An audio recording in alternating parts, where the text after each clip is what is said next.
and welcome to another episode of Urban Caffeine. And a lot of you have been asking questions on how to rent an apartment in New York City. And renting in New York City is just a convoluted topic. There's a lot to it. And so instead of me talking about it, I brought over a professional in the real estate market.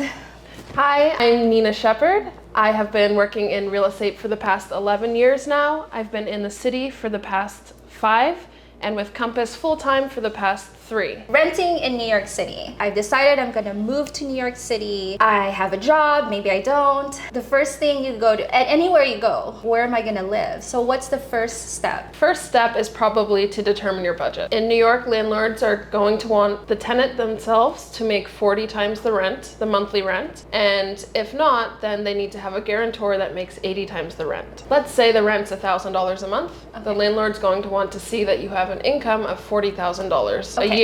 What about if you don't have a job?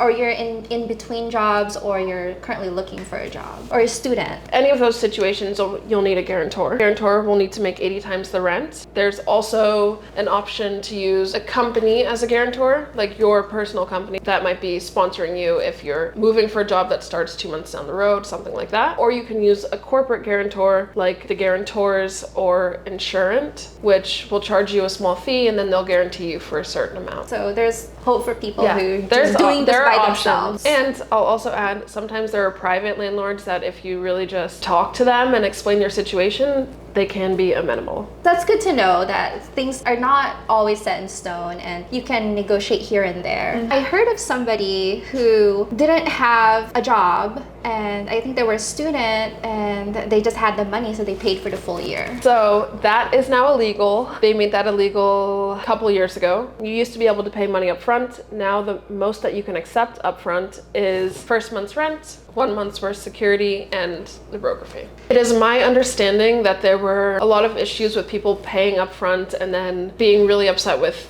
the apartment or not having hot water or whatever issues. It becomes really complicated with recouping the money. It becomes messy because if you want to break the lease, then it's like, can I have my money back? And it's messy that way. That makes sense. So once you determine price, then you can start looking at location. Is there any borough in NYC that's less expensive? Obviously, Manhattan's going to be more expensive than the outer boroughs, but that doesn't mean that the outer boroughs are all going to be cheap. The list goes Staten Island, the Bronx, Queens, Brooklyn, Manhattan. And obviously, those boroughs are huge. The further away from Manhattan you go, less expensive. I have access to something called Urban Digs. They have really, really incredible data, although they only cover Manhattan and Brooklyn as of right now. They're working on expanding. You should also consider where you're going to be traveling in the city. If you have a physical office and you need to get there every day, make sure you're by a train line that can get you there every day without transferring 3, 4, or 5 times and then hating your life. And then you can kind of consider, do I need to have roommates? Can I live alone? Am I okay living with roommates? And then that kind of will guide you to the neighborhoods that you're going to be able to find a place that works for your needs within your budget. What is the best way to see what living in a neighborhood is really like? Should they rent an Airbnb for a couple days or just walk around the neighborhood for a few hours? You can definitely rent an Airbnb. Those are majority of the time illegal, just so you know. Is Airbnb just illegal in general, or? No, it's allowed, but because these buildings are privately owned and most of them have a no short-term sublet policy, they don't just want people coming in and out. Okay, so would you say maybe if you're checking out a neighborhood, just visit it a few times? Yeah, I mean, I would say visit it. My best advice would be to visit it, stay for a period of 4 hours in the morning, come back again another day in the afternoon, come back another day in the nighttime. Okay, and that should give you a reasonably good idea of what the neighborhood is like. Let's talk about the neighborhood. Somebody asked, what's the best place for 2-bedroom? I think we have to define what best is, because that can mean so many different things. If you're talking about what's the best place to live, neighborhood to live in, I'm biased. I think we all have our bias. I love my neighborhood, but I think the general answer you'll get is West Village, Greenwich Village, Prime Chelsea, Prime Flatiron. Where all the good restaurants are, the nightlife, the shopping. If you're into Brooklyn, Brooklyn Heights, Cobble Hill, Queens, Long Island City, Sunnyside, Astoria.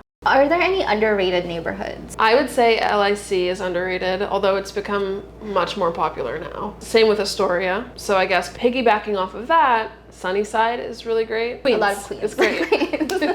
Greenpoint is kind of picking up with how it's developing. South Harlem, maybe even into the 120s on the west side. And Street Easy actually came out with something recently that was talking about how everyone should be watching Turtle Bay, Midtown East. I think if they improve public transit, as soon as they connect that IBX line, that's what they need to do. Yeah, it's gonna open up so many options. So this is a good question regarding the search. What is the ideal place, like website? Obviously, not everybody can have a realtor, or they can. You know, I'll have Nina's information is gonna be in the description below if you ever need a realtor.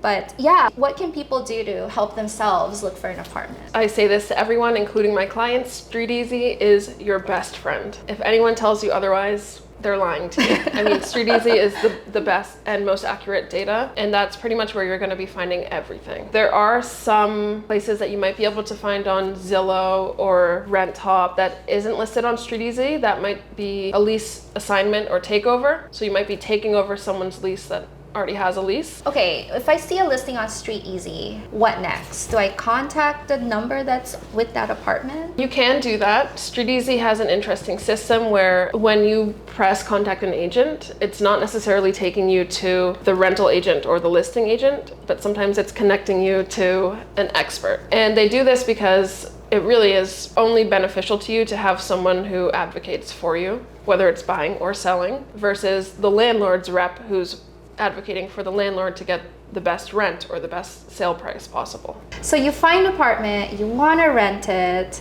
you call that number, they say, come view the apartment, you view it, then what? The real benefit of having an agent is this next part. So the next part is compiling all of your paperwork, making sure you have all of that ready to go, probably before your viewing. And then you'll need to find out where they want that information, who to send it to, how to send it, and you'll be submitting that. Then management, if they choose to move forward with you, will run a credit and background check, and then you'll probably get final approval or you'll get denied. Paying a broker's fee entitles you to what is that? All of the good all things. the good things. The benefit is that your paperwork is going to look really organized. You're going to look like a great candidate in front of the landlord's eyes. If you've ever searched for an apartment in New York City, it is a full-time job.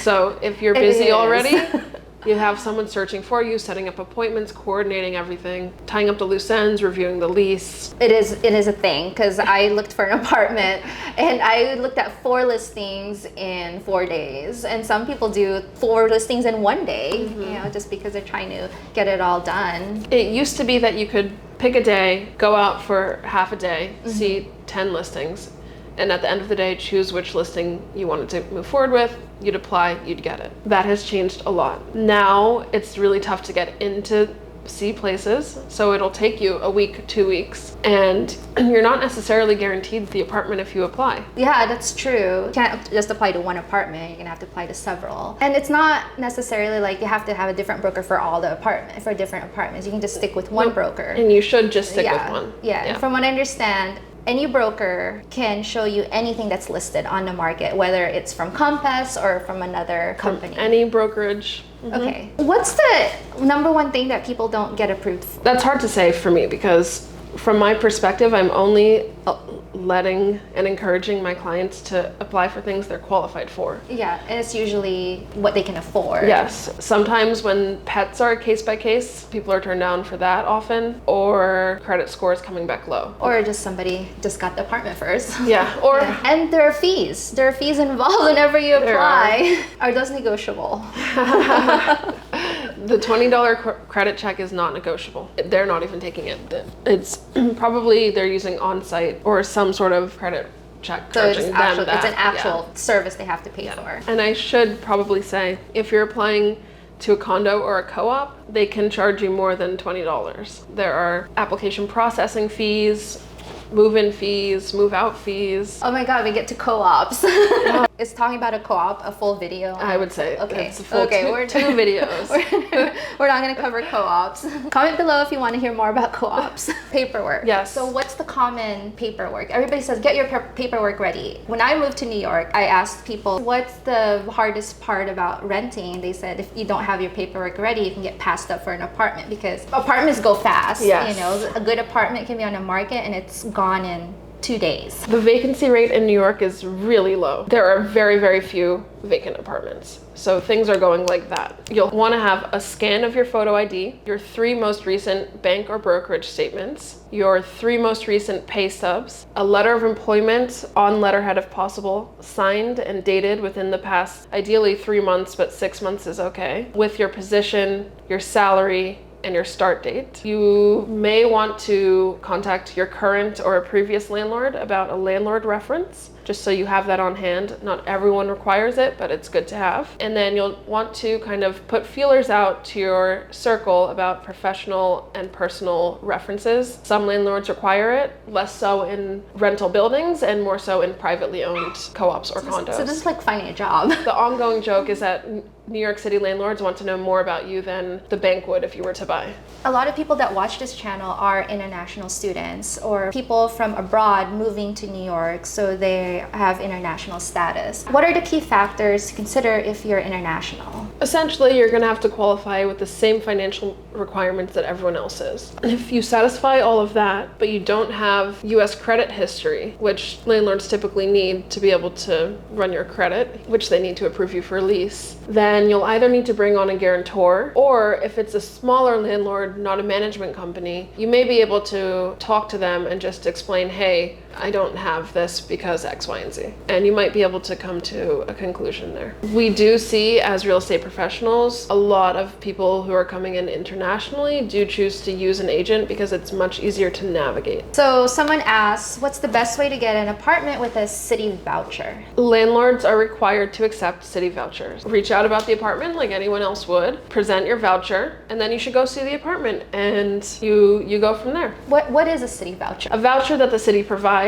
to subsidize someone's living costs. So you just have to apply for it through whatever department the city has, and then you get a voucher. And really, it's honestly great for landlords because it's guaranteed that the rent will be paid. So it's kind of a way to get around if you don't win the lottery for affordable housing, you can apply for a city voucher. Yes. The apartment, you're paying a broker fee, no matter what. In a no-fee apartment, you will either go directly to the landlord, well, not to the landlord, but to the landlord's representative, not pay a fee, or you'll have your own agent who handles all communications, all paperwork, etc., and then you will pay them a fee. It's up to that agent how much the fee is. So it's not necessarily a full month's rent, although it usually is. The minimum is typically a full month's rent. Minimum. Okay. So if it's more than that, there is room for negotiation with the broker that you're working with? Yeah, it really just depends on the agent. It typically ranges from a month's rent to a 15%. 15% for the year? Yeah.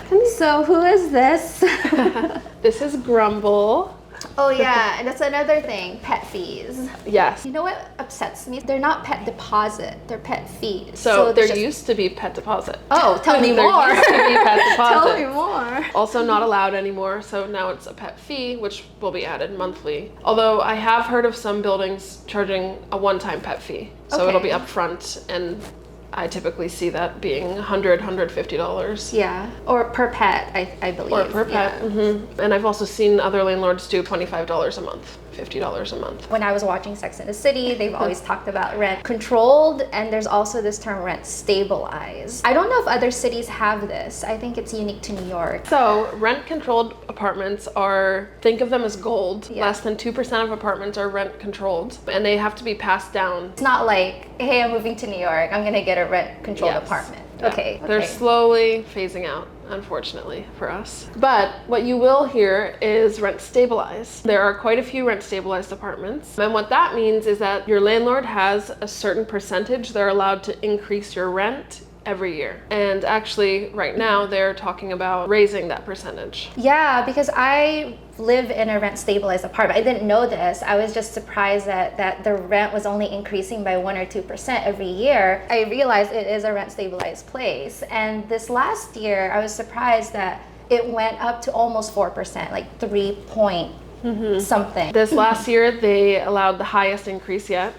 which was 3.5% on a 1-year lease and 5% on a 2-year lease. They have discussed it being 16% on a 2-year lease and 7% on a 1-year lease. Because regular apartments this last year, they increased by a lot. Oh, I know many people who had 40% increases. Wow. Many people. People had really great pandemic rates. 2-year leases. Well, why can't all buildings just be rent stabilized? I know. Why are some apartment buildings have the range to raise 40%? Those would be market rate apartments. Actually, a lot of new buildings you'll see now are rent stabilized, and that's because the developers are given some sort of incentive. But it's important to note that they're not really making money on that while the building is rent stabilized. When you sign a rent stabilized lease, you'll see legal rent and preferential rent. Your legal rent is what the landlord is legally allowed to charge. So that's normally a really high number. Then the preferential is what they are charging you.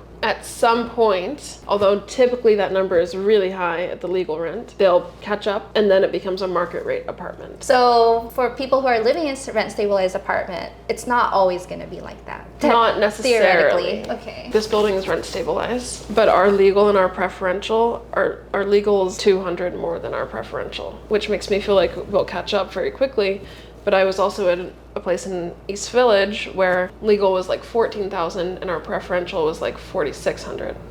So that's like never going to catch up. So how negotiable is all of this, really? Where can they negotiate on? Down payment, security deposit, the broker, the rent itself? Historically, it has been totally non-negotiable. I think the pandemic changed that a little bit. I was working full-time in real estate during the pandemic. People were negotiating right and left like crazy. I remember our landlords were really taken aback because historically they could lay out their terms and someone would take it within 24 hours. Yeah, because if you don't want it, somebody else is going to take it. It's changed a little bit now. I think people just feel more comfortable asking for lower rent or negotiating the broker fee. Again, we hit all-time market high for rentals and there's still fierce competition. So it's kind of that same story. If you don't agree to this, then there is someone else who will. When I found my apartment, the listing came out that morning. I went to see in the afternoon. She had a list of people and their phone numbers of all the people looking at the apartment, and there were already 10 people ahead of me that same day. What's your best advice for those searching? My